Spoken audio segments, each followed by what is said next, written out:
आप सभी का स्वागत है हमारे बेहद खास कार्यक्रम स्पॉटलाइट में। और बात करेंगे एजुकेशन की और मैनेजमेंट की। बहुत सारे लोग हैं जो इस फील्ड के बारे में जानकारी प्राप्त करना चाहते हैं कि किस तरह के एजुकेशन उन्हें लेना चाहिए, किस तरह का मैनेजमेंट उन्हें फॉलो करना चाहिए। तो अगर आप भी इंटरेस्टेड हैं इस तरह की नॉलेज को गेन करने के लिए तो ये सेगमेंट आपके लिए है। इस सेगमेंट में आपका स्वागत है। और इस समय हमारे साथ मौजूद हैं डॉक्टर विनोद के वर्मा जी, जो कि मैनेजमेंट टीचर हैं, ट्रेनर हैं और सोशल एजुकेटर हैं। तो चलिए मिलकर सर का स्वागत करेंगे। स्वागत है आपका। Thank you ma'am. Thank you sir. Education को लेकर आज हम आपसे बात करेंगे, मैनेजमेंट को लेकर बात करेंगे। सबसे पहले तो सर मैं चाहती हूं कि आप एजुकेशन के क्षेत्र में कब से कार्यरत हैं, क्या क्या आपका योगदान रहा है एजुकेशन को बढ़ावा देने के लिए। सबसे पहले मैं चाहती हूं कि आप हमारे दर्शकों को ये जानकारी दें। धन्यवाद मैम। एजुकेशन अगर हम देखें कोविड के टाइम से, तो सही मायने में जो लोग एजुकेशन और हेल्थ के लिए काम कर रहे हैं, ये दो ही ऐसे एरिया हैं जिसमें आप वास्तव में कंट्रीब्यूट कर सकते हैं। और जिस देश का युवा एजुकेटेड हो और स्वस्थ हो, आई थिंक उससे बड़ा शक्तिशाली कोई देश नहीं हो सकता, उससे बड़ी कोई शक्तिशाली संस्था नहीं हो सकती और उससे बड़ी शक्तिशाली कोई परिवार नहीं हो सकता। जहाँ तक मेरे योगदान की बात है, सबसे पहले तो एजुकेशन जो है मेरे हृदय के काफ़ी नज़दीक है। और मैंने उसको जिस फील्ड में राइट फ्रॉम द मैनेजमेंट से लेकर के आपका लीगल से लेकर के ह्यूमन रिसोर्स से लेकर के उसमें सभी क्षेत्रों में मैंने विभिन्न प्रकार की योग्यताएं हासिल की हैं।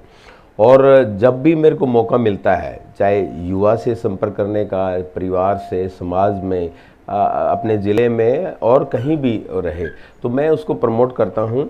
और उसी संदर्भ में मैं लायंस क्लब से भी जुड़ा हुआ हूँ, बहुत सी संस्थाओं से जुड़ा हुआ हूँ जो लोग एजुकेशन को प्रमोट कर रहे हैं। तो right from the guidance to financial support to जैसी भी उनको सुविधा हो, जैसे भी उनको रिक्वायरमेंट हो, उसके हिसाब से हम सपोर्ट करते हैं जी। मेरा मानना ये है कि एजुकेशन में जो लोग अपना योगदान दे सकते हैं तन मन धन से, वो they should continue to doing this. और इससे बड़ा कोई योगदान नहीं है सोसाइटी के लिए। तो sir, as a management teacher, trainer और सोशल एजुकेटर, आप एजुकेशन के लेवल को किस तरह से आंकते हैं? आपको क्या लगता है कि आज का जो युवा है वो किस तरह से प्रेरित हो रहा है एजुकेशन लेवल को लेकर? और ख़ास तौर पर ये जो पेंडेमिक का टाइम चल रहा है, जैसे आपने कहा कि कोविड का टाइम चल रहा है, पेंडेमिक का टाइम चल रहा है, इसमें क्या आप मानते हैं कि स्टूडेंट का एजुकेशन को लेकर लॉस हुआ है, मैनेजमेंट को लेकर लॉस हुआ है?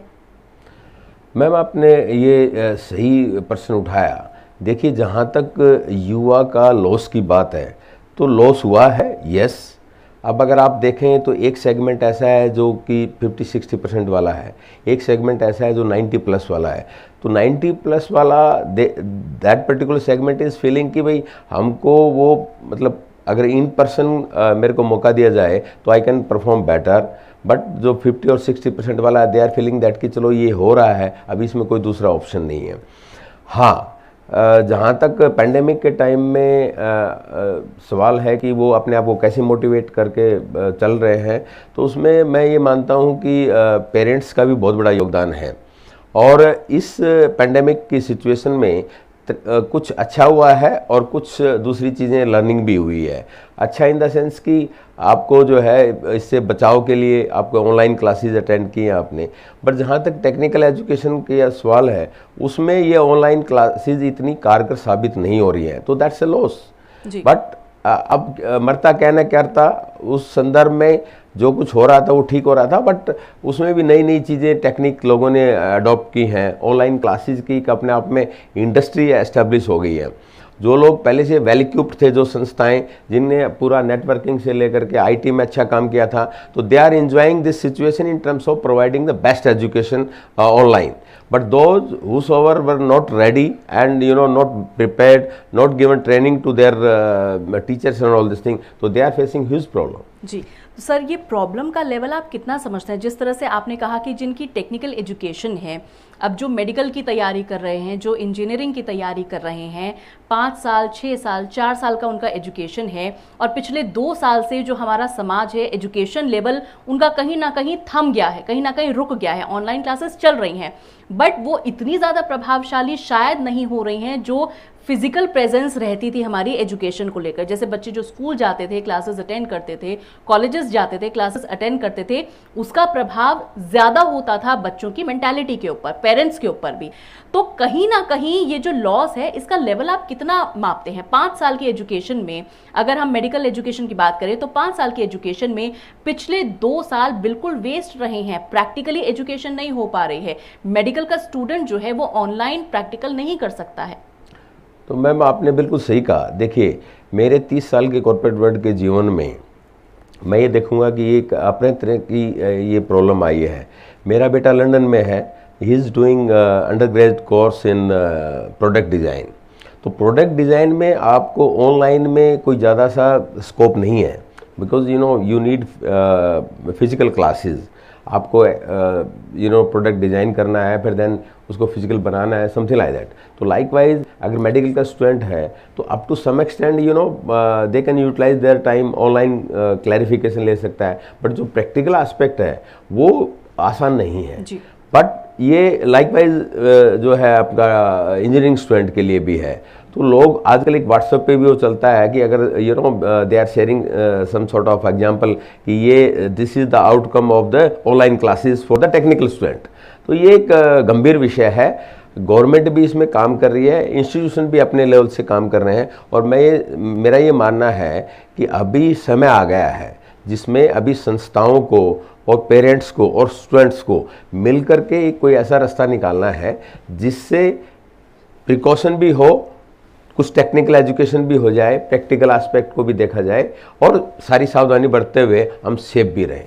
जी, लेकिन sir as a social educator आपसे मैं जानना चाहती हूँ कि इस परिस्थिति से उबरने के लिए आप क्या अपना सहयोग जो है शामिल कर रहे हैं समाज में स्टूडेंट्स के लिए?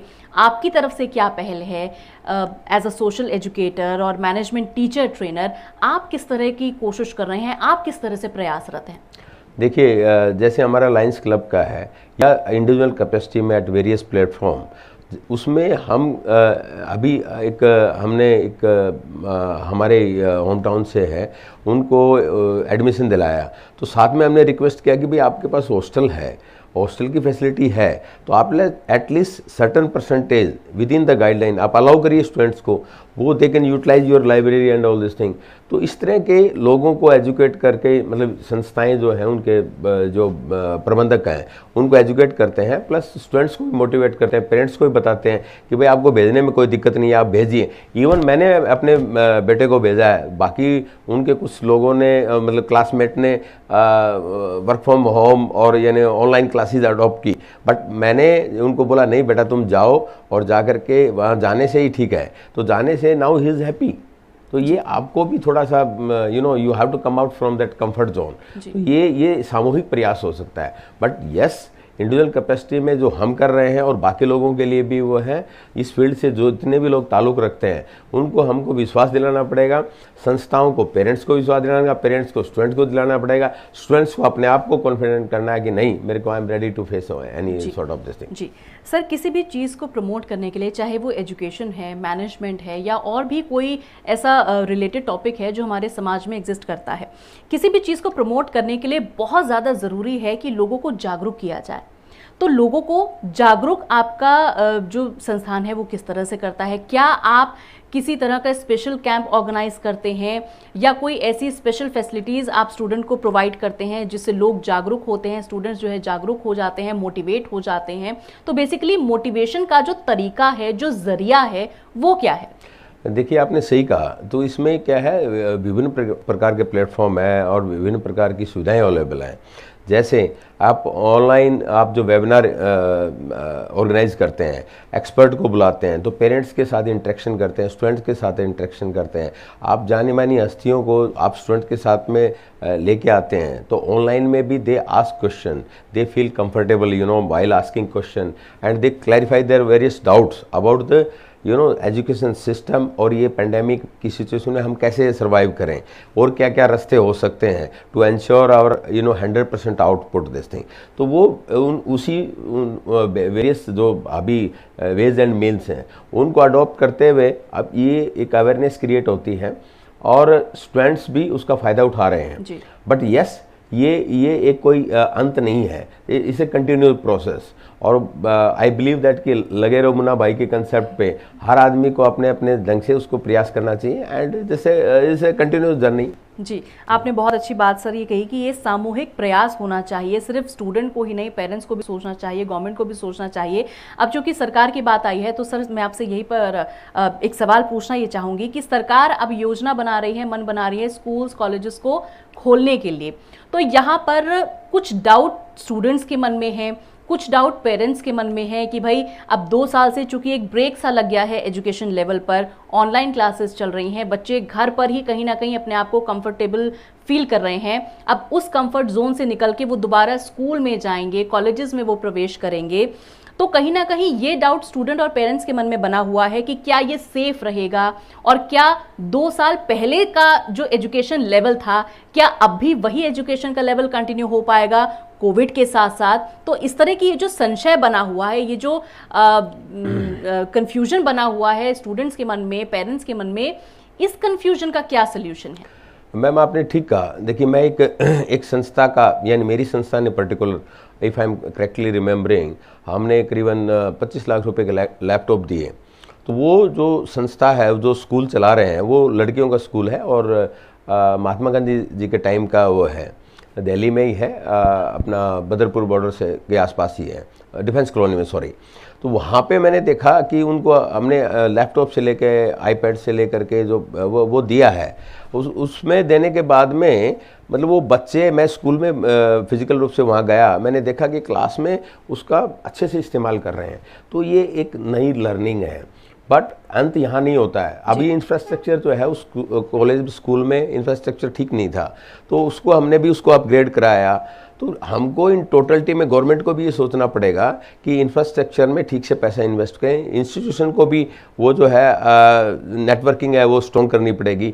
घरों में भी लोगों ने बहुत अच्छा काम किया है, हाई स्पीड इंटरनेट लगाया है, तो ये एक अपग्रेडेशन हुआ है। कमिंग बैक टू कि स्टूडेंट क्या कर सकता है, इंस्टीट्यूशन क्या कर सकता है, गवर्नमेंट क्या कर सकती है, मेरा ये मानना है कि हमको एक दूसरे को विश्वास दिलाना है, एक दूसरे के साथ में मिल करके पॉलिसीज़ गाइडलाइन का फॉलोअप करते हुए हमको सॉल्यूशन निकालना है। और सॉल्यूशन निकल सकता है, निकाल भी रहे हैं।